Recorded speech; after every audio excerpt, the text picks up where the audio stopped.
Ladies and gentlemen, I love Texas. And I love baseball. Anytime that baseball is going to be talked about, I'm in. And Japan and the United States combined with that, I'm definitely in. As you look around the United States, the relationship between the United States and Japan at the grassroots level has lots of different aspects. Baseball is one of them. We're at the Dallas Addison Marriott Quorum, and today we have our 2020 Japan Currents Symposium.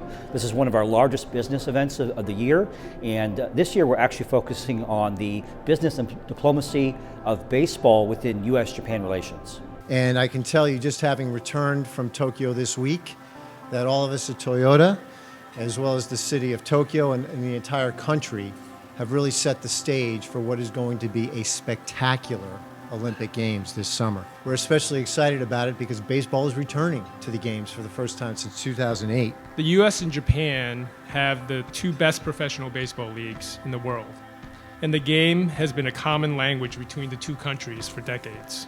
First and foremost, the game in the United States started in the early 1800s. 1845 was the first team. It was the New York Knickerbockers. From there, the game in Japan was introduced by a young American English history teacher, Horace Wilson. He introduced the fundamentals of the game. And lastly, Hiroshi Hiroka, who had the first team in 1878. The name of that team was the Shimbashi Athletics. The game unified and brought two cultures together. This is such a high-profile lineup by the two prominent ambassadors from Japan and from U.S. Ambassador Kato, who used to be in Washington, D.C., and Ambassador Schiffer from Dallas-Fort Worth, who used to be a U.S. ambassador in Japan. And they both share, such a ample knowledge about baseball. The first time I met President Bush was in early 2001 at the Camp David, when I accompanied Japanese Prime Minister at that time, Koizumi. And as soon as our party arrived at the helipad there, the president, out of the blue, started asking me baseball questions. Prime Minister Koizumi brought his baseball glove along with him for the summit. And the president and the prime minister started playing catch. And there's some great pictures of them. And I have a suspicion that maybe Ryozo might have been behind some of that. I thought about it. But that was because of the friendship. And I believe that friendship did begin with baseball. Later on at the White House, the president got me and said, "Ambassador, you are the New York Yankees fan, aren't you?" "I don't like the Yankees." No, I answered, no, Mr. President, I'm just a baseball fan. I root for Yankees, Dodgers, Giants, Tigers, Red Sox, and Texas Rangers. Then he studied me for a while. "Ambassador, you are too diplomatic." Remember, this is 9/11. This is the war on terror. But there was a personal relationship between them that I think began with baseball and a love of baseball that gave them confidence and trust in one another to talk about the most serious issues of the day. And that is something I think we sometimes miss today, is those kind of personal relationships that are built on trust and confidence in one another. And that's good for the United States, and it's good for Japan, and frankly, I think it was good for the peace of Asia.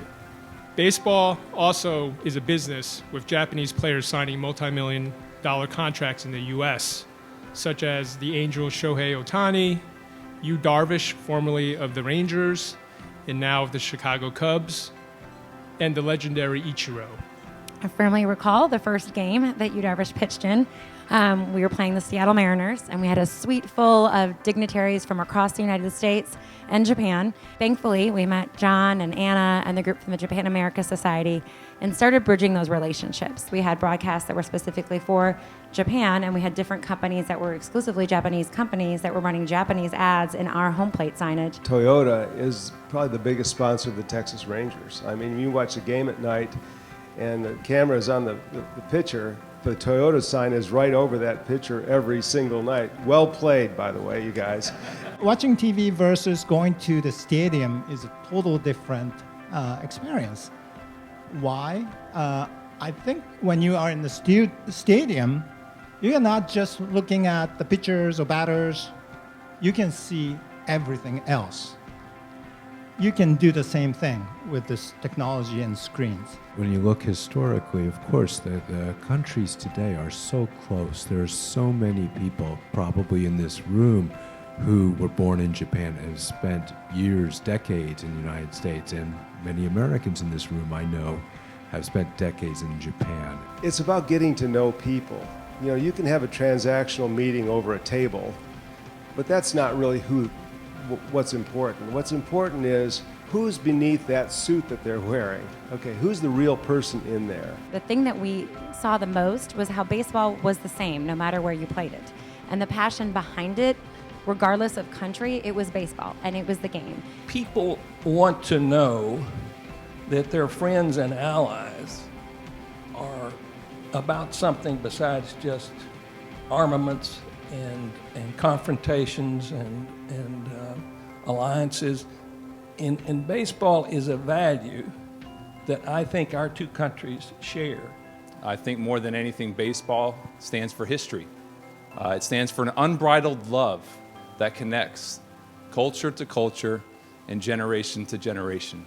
We hope the impact of all of these events in each city is to deepen the relationship at the people-to-people level and at the local level between the U.S. and Japan. In closing, just let me say I'm convinced that the key to the continuing our strong alliance is in deepening Japan's involvement in and commitment to the key states in the United States, starting with the state of Texas.